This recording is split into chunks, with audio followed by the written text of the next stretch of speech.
Goeiedag almal, ek is so opgewonde om oor die kraggawes te kan begin praat en dit met julle te deel.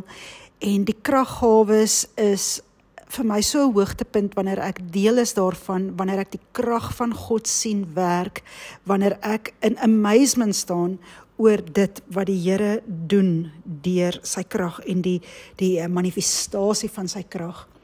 En die kraggawes is in 1 Korintiërs 12 vers 9, wat sê, aan 'n ander is nou die gawe van geloof deur dieselfde Gees, geloof, en aan 'n ander die gawe van gesondmaking deur dieselfde Gees, en dan aan 'n ander die werking van kragte, wat dan ook 'n ander woord is vir wonderwerke. So dit is die 3 gawes van kraggawes, wat die Bybel van praat in 1 Korintiërs 12. Die eerste is dan die gawe van geloof, die tweede gawe van genesing, en die derde, wonderwerke. So jy kan sien dat wonderwerke en genesing is apart, maar hulle werk ook saam. Gawe van geloof, alles werk saam. Jy moet gawe van geloof hê om te profeteer. Jy weet, so al die 9 gawes is aanhoudend besig om saam te werk. Handelinge 1 vers 8 sê, maar julle sal krag ontvang wanneer die Heilige Gees oor julle kom. So hierdie krag waarvan hierdie kraggawes praat, is weer eens die Heilige Gees binne in jou. Wanneer die Heilige Gees jou gedoop het. En dan sê hy verder, en julle sal my getuies wees. Julle sal my getuies wees deur julle geloof, julle sal my getuies wees deur julle hande op mense te laat en hulle word gesond, julle sal my getuies wees wanneer daar wonderwerke gebeur, wanneer jou skade weer oor iemand val en hulle word gesond. Daardie getuie sal julle vir my wees. Die kraggawes is absoluut bonatuurlik. Dis buitengewoon. Dit is 'n wonder bo wonder. Dit is menslik onmoontlik en ek wil dit oor en oor sê. So wanneer ons nou oor dit gaan begin praat, gaan ek vir jou verwysing gee van wat is menslik moontlik en wat is menslik onmoontlik. So die kraggawes weer eens is bonatuurlik, menslik onmoontlik. So kom ons gaan kyk na die gawe van geloof.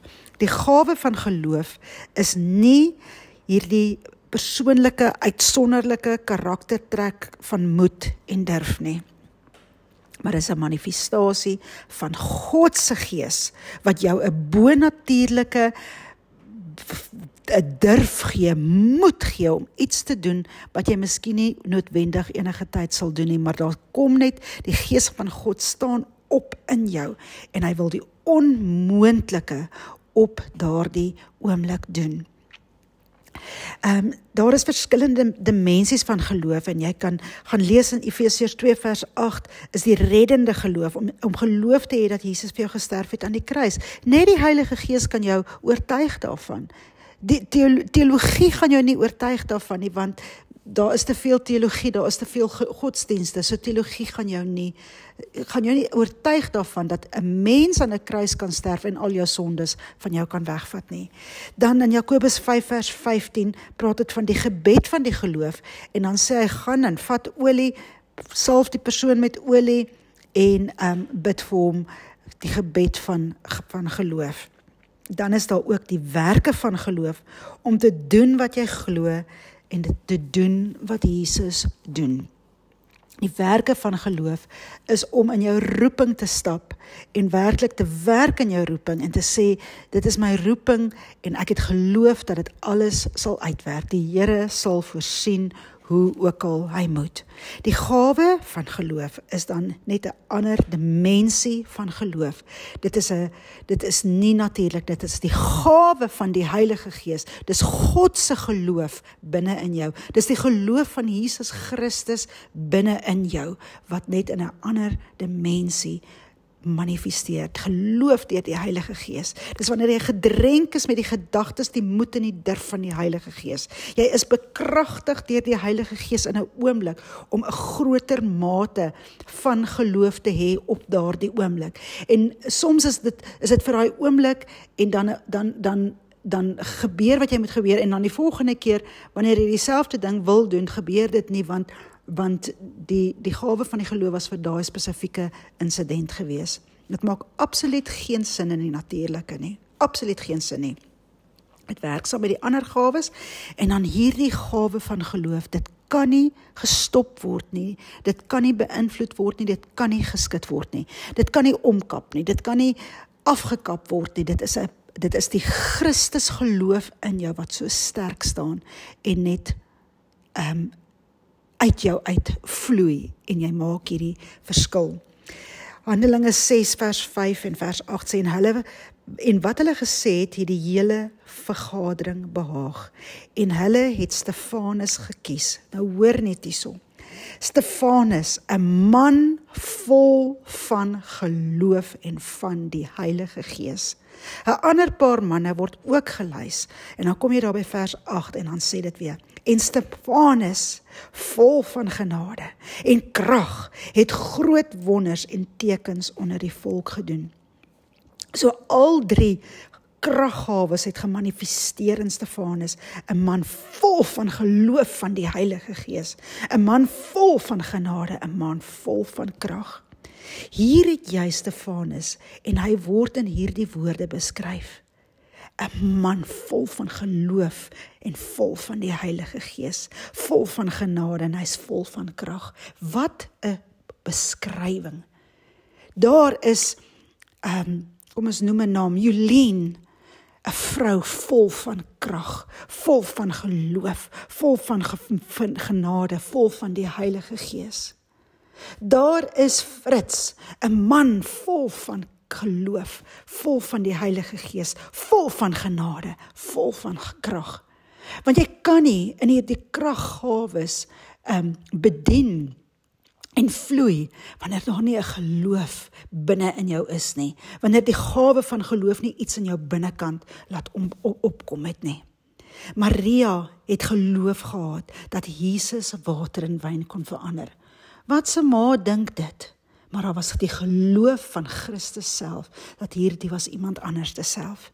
Die vrou wat aan Jesus se soem geraak het, sy het met soveel geloof aan hom geraak, dat dit die geloof van God self was, wat haar dit gemaak het. Jesus wat die vissies en die broodjies uitdeel. Julle, wie doen so iets? Wie het 5 vissies en 2 broodjies, of 2 broodjies en 5 vissies, ek kan nou nie eens onthou nie. Wie doen so iets, en sê deel het vir al hierdie duisende mense uit? Dit is wat geloof is. David wat in geloof voor Goliat gestaan het en gesê het, vandag is die dag, en hy het in geloof geprofeteer, wat met Goliat sou gebeur het. Ek het so hele paar jaar gelede het ek 'n boek gelees van Meltari, en die boek se naam was Like a Mighty Wind. En in die boek vertel Meltari hoe hulle gaan bedien het iewerste nou in Thailand, en daar was mense op die eilandjie gewees, en hulle moes aan die ander kant van die eiland kom om nou die mense van Jesus te vertel. En Meltari het so lank oorgegaan, en hy het gevoel maar die water is vlak, en hy het oorgegaan. En hy was toe aan die ander kant, toe die ander deel van die groep nou nader kom om ook oor te kom, toe sê vir hulle, nee, dis vlak, julle kan maar oorkom. En toe hulle in daai rivier trap, toe spoel hulle weg, toe sy die rivier so diep. En dit is net dit is net die geloof van Christus, wat gesê het, stap net, en Jesus het self gekom en in die gees vir hom op water laat loop, en hy het dit nie eers geweet nie, maar omdat hy geloof gehad het, hy het geglo dat hy geroep was na daai eiland, het hy dit gedoen, hy het nie eers geweet dat hy in wonderwerke loop nie.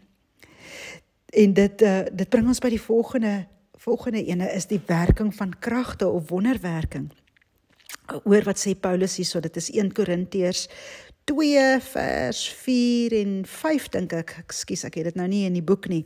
Dan sê hy so, en my rede en my preking was nie in oorredende woorde van menslike wysheid nie, maar in die betoning van gees en van krag, sodat julle geloof nie in die wysheid van mense sou bestaan nie, maar in die krag van God. Nou daai woord miracle beteken ook 'n miraculous power, soos die dinamiskrag. Dit is iets wat nie in die natuurlike kan gebeur nie, dit gaan teen die natuurlike wette. It is a force, it is violence, it is a mighty work, it is dunamis. It is an event in the physical world that surpasses all known natural powers. It is ascribed to a divine or supernatural cause. Handelinge 19 vers 11 tot 12 sê, en God het buitengewone kragte deur die hande van Paulus gedoen, sodat selfs wanneer die doeke of voorskote wat aan sy lyf was op die siekes gelê het, het die siektes van hulle gewyk en bose geeste het van hulle uitgegaan. So hierdie is nie die gawe van genesing nie, hierdie is buitengewone kragte, waar hulle skade wees, die doeke, die voorskote, die sakdoeke, wat op hulle neergelê is, hulle onmiddellik gesond gemaak het. Die gawe van kragte is byvoorbeeld die melaatse mense wat onmiddellik gesond geword het. Nou, sover ek weet, vat melaatsheid 'n baie lang tyd om te genees, maar het onmiddellik gesond geword. Dit is die bonatuurlike werking van die Heilige Gees in en deur die gelowige se lewe. Dis 'n bonatuurlike resultaat wat nie sonder die bonatuurlike werking kon gebeur het nie. Dit is soos 'n boom wat opgroei en dadelik doodgaan. Dis bonatuurlik. Dit gebeur nie. Dit het met Jonah gebeur. Die aand was daar niks, die volgende dag toe daar 'n boom en toe is daai boom weer dood. Dis soos 'n walvis wat jou insluk en jou gaan uitspoeg. Dit is 'n bonatuurlike teken van die krag van die Heilige Gees, sodat hy mense kan bewus maak van sy groot krag. Die manifestasie van die werking van kragte is, daar's 5 kategorieë. Doping met die Heilige Gees, Handelinge 2, waar hy sê dat daar 4 uit die hemel gekom het en op hulle gaan sit het. Dis bonatuurlik, hoekom 4 uit die hemel uit? Dis 'n wonderwerk, dis werking van kragte. Simon die towenaar in Handelinge 8 het gesien hoe Paulus en Petrus, of eintlik Petrus hulle, hoe hy die blindes laat sien. Dis bonatuurlik, dis nie genesing nie, dis bonatuurlike, dis 'n wonderwerk dat iemand kan sien. Dis 'n wonderwerk vir 'n verlamde persoon om op te staan en te loop sonder dat daar weer been of selfs spiere teruggegroei het. Dis 'n wonderwerk. Dis 'n wonderwerk om te sien hoe 'n been wat korter was langer groei. Dit is 'n wonderwerk om te sien hoe 'n hobbelrug weggaan. Dit is 'n wonderwerk wanneer 'n dowe oor binne 'n sekond kan hoor wanneer daar hande op hom gelê word. En so Simon die towenaar het hierdie wonderwerke, want hy het toorkragtig gedoen, maar hy het nie dit gedoen nie. Hy het nie dit gedoen en hy het dit begeer. Dit is, ja, hy wou die doping met die Heilige Gees ook gehad het, hy wou ook hande op mense lê, sodat hulle gedoop word met die Heilige Gees. Wonderwerke, die manifestasie van werking van kragtig, daar's 'n wysig, dit wysig die wette van die natuur. Gaan lees die 10 plaae in Eksodus 7. Dit is bonatuurlike kragte wat gebeur het. Dit is nie deur 'n mens nie. Geen mens kan laat dit net 3 dae donker wees nie. Geen mens kan maak dat die hele Egipte vol paddas is nie. Geen mens kan water in bloed verander nie. Geen mens kan, as jy net die 10 plaae gaan lees, dit is menslik onmoontlik, want dit is wonderwerkende krag van God. Eksodus 14, Moses wat die Rooi See skei. Josua wat die son laat stilstaan, wat sê son staan stil, en die son staan stil. Josua 10. Die mure van Jerigo wat omval. Dit is bonatuurlik. Dit is absoluut bonatuurlik. Die byl wat op die water dryf. Daniël in die leeukuil, hoekom sal hy hongerleeu om nie eet nie, want is wonderwerkende krag. Die weduwee wat sy olie vermeerder. En ek wil vir julle net hier 'n storie uit my eie vertel, en dit is my een van my grootste getuienisse in my eie bediening. 20 jaar gelede het ek my eerste vrouekamp gehou. Nou, net voor dit het ek 'n bottel olie persent gekry, maar dit was Franse olie, dit was geparfumeerde olie, dit was 'n lyfolie, dit het tot shimmer ingehaat. Dit was die wonderlikste limited edition olie gewees wat ek persent gekry het, ook deur 'n baie bonatuurlike manier wat ek nie nou dadelik gaan deel nie. En so is ons besig om voor te berei vir die kamp en ek voel dat die Here sê vir my, ek moet daardie bottel olie na die kamp toe vat en ek moet dit gebruik om die vrouens mee te salf. Nou moet jy weet, ek's baie heilig oor hierdie olie, want daai olie, daai botteltjie, 50 ml, kos seker R3,000 as jy hom sou gaan koop het in die winkel. En ek sê, joh, Here, dis nou 'n groot ding om te vra. Maar ek voel net, hy sê dat ek dit moet doen. En so vat ek die bottel olie saam. En julle kan my vriendinne vra wat op daai kamp was. Ons het die olie oor die vrouens se koppe uitgegooi. Ons het hulle gesalf en na die naweek het daai bottel se inhoud volume nie gesak nie, maar dit was net vir daai naweek, want daarna toe ek dit nou gebruik het, toe word dit nou minder. En so die Here het vir daai naweek die olie laat vermeerder en nie minder word nie. So ek het my eie wonderwerk getuienis rondom hierdie bottel olie. Jesus wat die water in die wyn verander, dit is 'n wonderwerk. Herodes wat deur die wurms gevreet word, hy het homself uit die mense reg gehelp nie, wat hom as 'n God uitgeroep het, en hy het nie hulle reg gehelp nie, en 'n engel het gekom en hom net daar doodgeslaan, en hy is deur die wurms geëet. Die derde ding, dit is 'n onmiddellike omkeer van die wysiginge van 'n menslike kondisie. In 2 Konings, die ou wat homself moes gaan was het in die Jordaan 7 keer. Die 10 melaatses wat ek nou gesê het, wat met 'n wonderwerkende krag gesond maak. Die man wat verlam was van geboorte af, dit is vir my so snaakse storie, en jy moet regtig net gaan kyk na die storie, of gaan lees dit in die Bybel, en hoe die Fariseërs en die Sadduseërs almal probeer uitfigure het, wat het met hierdie man gebeur, hoe is dit moontlik, hoe hulle gaan sê, maar is jy nie die man wat van geboorte af verlam was nie, nou hoe het dit gebeur, en dan gaan dink hulle weer daaroor, en want dit was wonderwerk, en jy kon dit nie met jou brein uitwerk nie, so hierdie man was bekend vir sy verlamdheid in die stad gewees, en hy het opgestaan en hy het geloop. Die man wat blind was van geboorte, dieselfde storie. Dit is eintlik die storie wat die Fariseërs so net nie dit kon uitfigure wat aangaan nie. Dowes wat hoor, hande en voete en vingers wat uitgroei, blindes wat sien, vergroeisels wat voor jou oë verdwyn, wonderwerking. Die 4de dimensie, of die 4de werking van wonderwerking, is die bevryding en die uitdrywing van demone en bose geeste.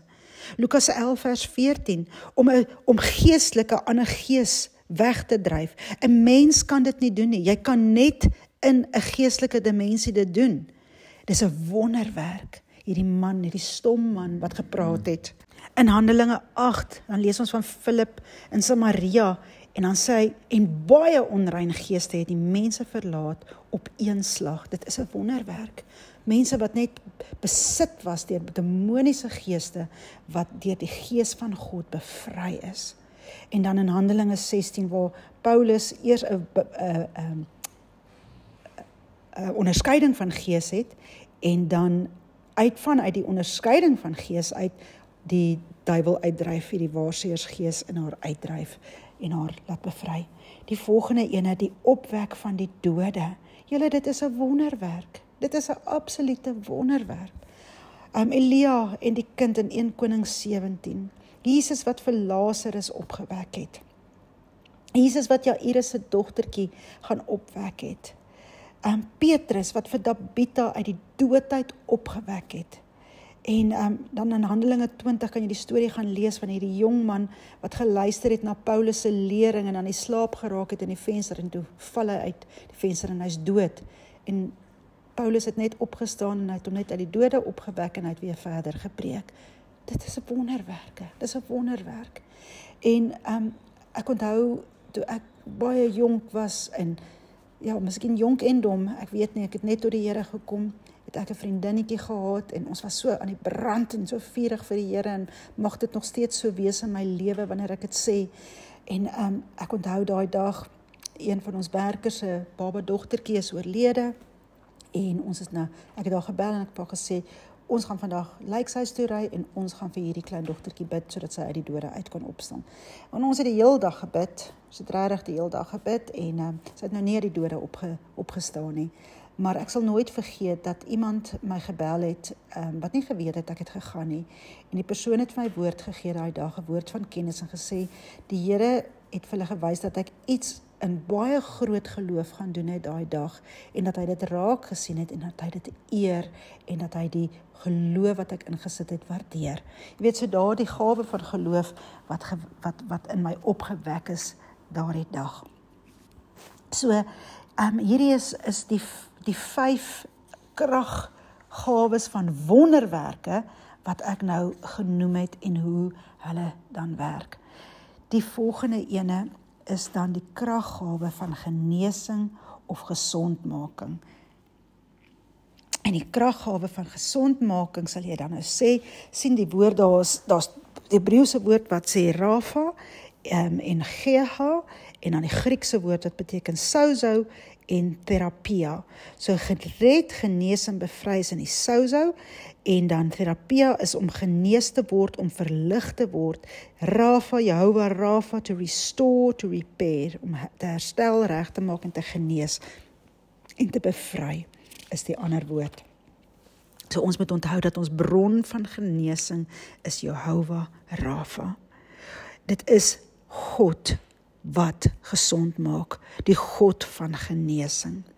Daar's baie verskillende bronne van genesingsvorming. In Jakobus 5 kan ons gaan lees met van die handlegging en die gebed van 'n gelowige wat iemand gesond maak. So nou het iemand wat dalk op 'n siekbed is, en hierdie persoon, hulle sê net sy gaan nou van nou af net agteruit gaan, en die Here stuur jou nou, hy sê gaan bid vir hierdie persoon, en jy gaan bid vir hierdie persoon, en môre gaan bid jy weer, en môre gaan bid jy weer, en mettertyd word hierdie persoon gesond. Ek het 'n vriendin gehad wat 'n longkanker gehad het, of 'n klont in haar, 'n kwaadaardige klont in haar long, en die kwaadaardige ding, die longkanker het gekrimp en gekrimp en gekrimp, want die gawe van genesing was aan die werk gewees. Iemand wat gangreen het, wat eintlik hulle been sou verloor het, maar omdat daar gebid is vir hulle, deur die gawe van genesing, het die gangreen al hoe meer minder geword, en hulle been is gespaar. Die tweede is die mediese of die alternatiewe medisyne of voeding. Jy kan lees in Spreuke 17 vers 22, hoe jy ook as mens jouself gesond kan hou. En dan kom ons by die gawe van genesing. Dit is absoluut onbeperk. Die woord sê ook die gawes van genesing. So dis vir my baie interessant gewees. Nou as jy gaan lees in die Bybel, dan sê dit daar, by his stripes we are healed. En Jesus het 39 houe gekry. En daar is 39 hoofsiektes in die wêreld. Hoofsiektes. So vanuit die 39 vloei is al die ander klomp, maar daar's 39 hoofsiektes. Maar deur Jesus se stripes, dit wat hy mee geslaan was, die sweep wat hom geslaan het, is daar vir ons genesing. Dit is 'n geskenk, dit is 'n salwing van God wat hierdie genesing bring. Dit is nie jou medisyne of jou olie of jou kossies of jou dit of jou daai nie. Dit is deur gebed, dit is deur hande oplê, dit is deur 'n toewyding aan hierdie persoon sodat die gawe van genesing kan kom. Dit is die Heilige Gees binne en deur jou, bo natuurlik en nie menslik nie. Die gawe van genesing kan onmiddellik wees en dit kan ook geleidelik wees. En toe ek in Venezuela was, het ek vir 'n oom gebid wat ek vermoed, kyk, dit is Spaans, hulle praat Spaans daar, so ek kan nie regtig verstaan wat hy gesê het daai dag nie, maar dit het gelyk soos 'n kanker wat so oor sy neus, en weet sy neus word so opgevreet. Miskien was dit melaats, ek weet nie. Jy weet die kanker het ons sommer, ek het dit ook gesien lê sommer so in sy oë.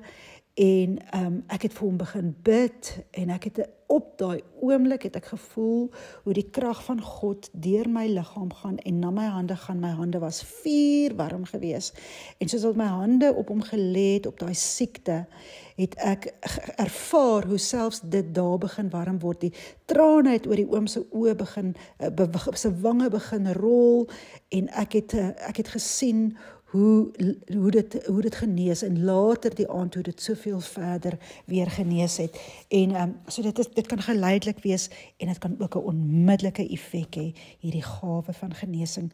Dit is vergroeisels wat krimp, selle wat weer vorm, neurons in die brein, senuweestelsel in die brein wat weer vorm, gawe van genesing. Dit is wonderwerkend, maar dit is genesing, so dit vat 'n tyd, want die genesing begin plaasvind. So dit is die Heilige Gees, 'n bonatuurlike krag, wat deur die liggaam beweeg en genesing bring. Wat ek soms sal doen, wanneer ek bid vir 'n sieke, is dat ek hierdie visualisering sal hê van hierdie siekte in die liggaam, en dan sal ek net toelaat dat vanuit Jesus na my toe, hierdie Christus in my, dat hierdie vloei van die gawe van genesing, vloei vanaf my na daai long toe, of na daai bors toe, of na daai kop toe, of na daai migraine toe, of na daai, wat ook al dit is, waarvoor ons moet bid vir genesing, sodat die gawe van genesing, want die gawe is Jesus Christus binne in jou. Deur sy wonde is julle genees, Jesaja 53 vers 5, maar hy is ter wille van ons oortredinge deurboor, ter wille van ons ongeregtighede is hy verbrysel, en die straf wat vir ons vrede aanbring was op hom, en deur sy wonde het daar vir ons genesing gekom. 1 Petrus 2 vers 24, hy het self ons sondes in sy liggaam aan die kruis gedra, so is ons vry van die sonde. Nou kan ons lewe omdat God ons verhouding met hom herstel het. Deur sy wonde is julle genees. Nommer 5, Jesus se genesing bediening. Dit is, as jy gaan lees die Nuwe Testament, 1/3 van Jesus se publieke bediening was om gesiekes gesond te maak. Maar ek lees nou die dag die heel laaste teks in die boek van Johannes. Die heel laaste teks, dan sê hy, en daar is baie dinge wat Jesus nog nie gedoen het nie. En al sou ons as ons alles sou moes opskryf, sou daar nie genoeg plek wees op aarde vir die boeke wat dit ingeskryf is nie. So ek glo nie, dis net 1/3 nie, ek glo dat dit meer as 1/3 van sy publieke bediening was, om die siekes gesond te maak, sy hande op hulle te lê en hulle gesond te maak.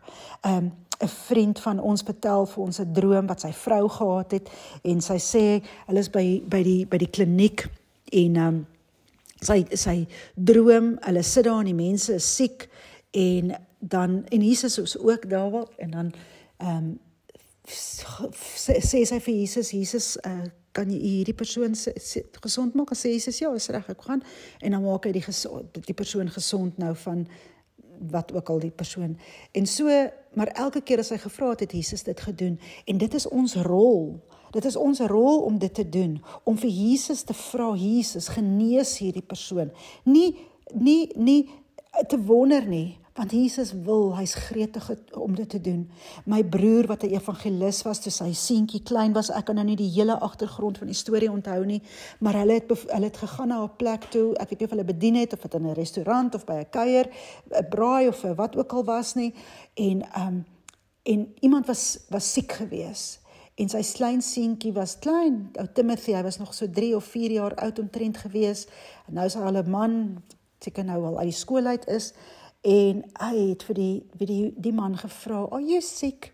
En die man het gesê, yes, I'm sick. And I said, well, my daddy talks to God, and I will call my daddy, he will ask God, he will ask Jesus to heal you. En het my broer gaan haal, en my broer het gekom, en hulle het vir die man gebid.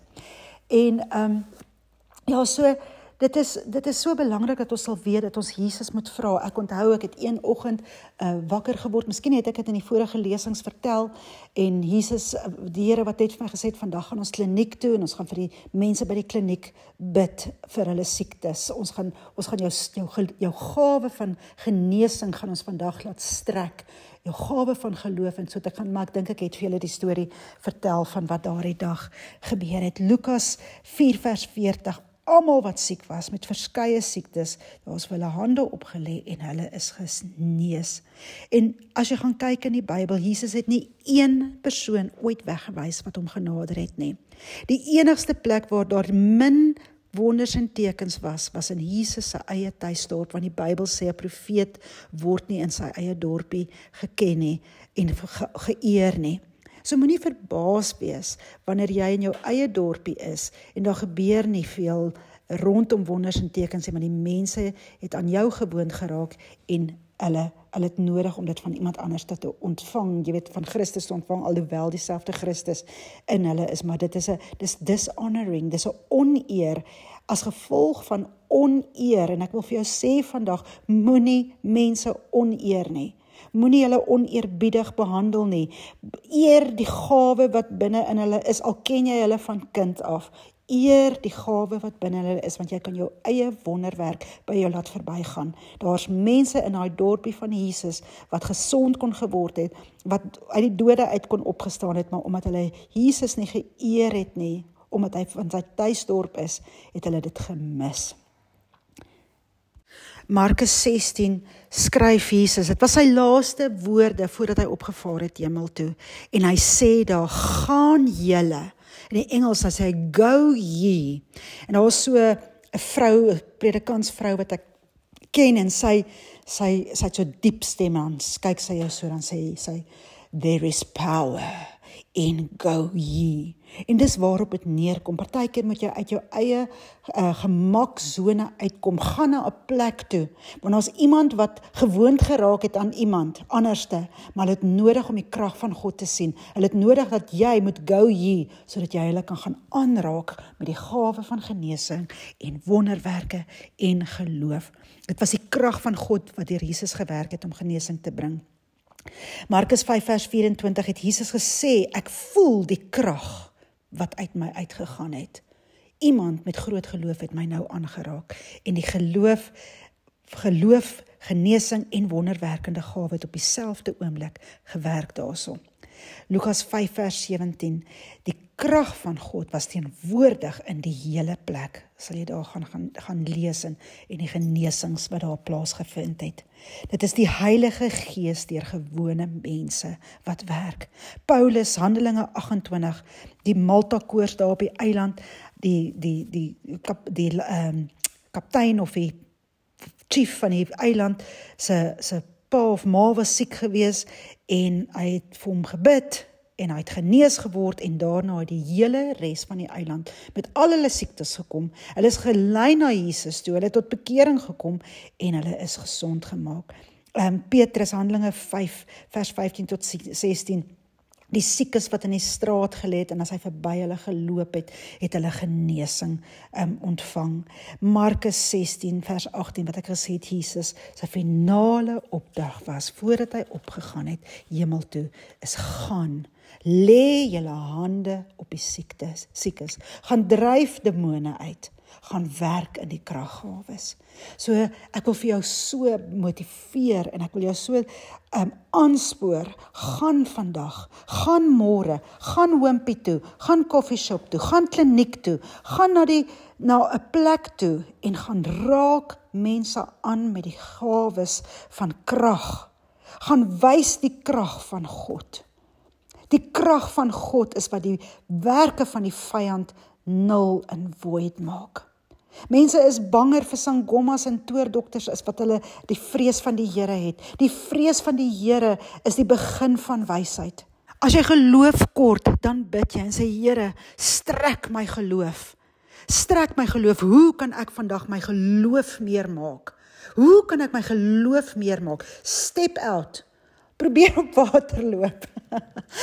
Step out. Druk jou vingers in mense se ore en bid dat hulle ore sal oopgaan. Sit jou hande op oë en bid dat hulle sal sien.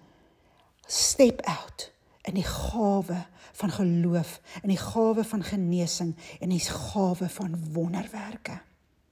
Asseblief gee vir my terugvoering. Ek sal graag wil hoor, wat het jy gedoen om die gawe van kragte in jou lewe groter te maak? Ek bid vir ons Vader, ek bid dat U nou sal kom in krag, vol van geloof, vol van krag, vol van die Heilige Gees. Elke persoon wat na hierdie boodskap geluister het, sal aanraak met U vuur. Dat U hulle sal dryf om in die bonatuurlike in te stap en in so geloof nader en nader te gaan aan dit wat Jesus gedoen het op aarde. Want dit was nie net vir daai tyd nie, dit is vir nou ook. Vader, ek bid dat hulle voor hulle oë sal sien hoe mense gesond word, hoe hulle genees word. En ek loof U daarvoor, kom bekragtig hulle. Wanneer die Heilige Gees oor julle kom, sal julle krag ontvang en ek bid dit in die naam van Jesus oor elke persoon wat luister. Amen.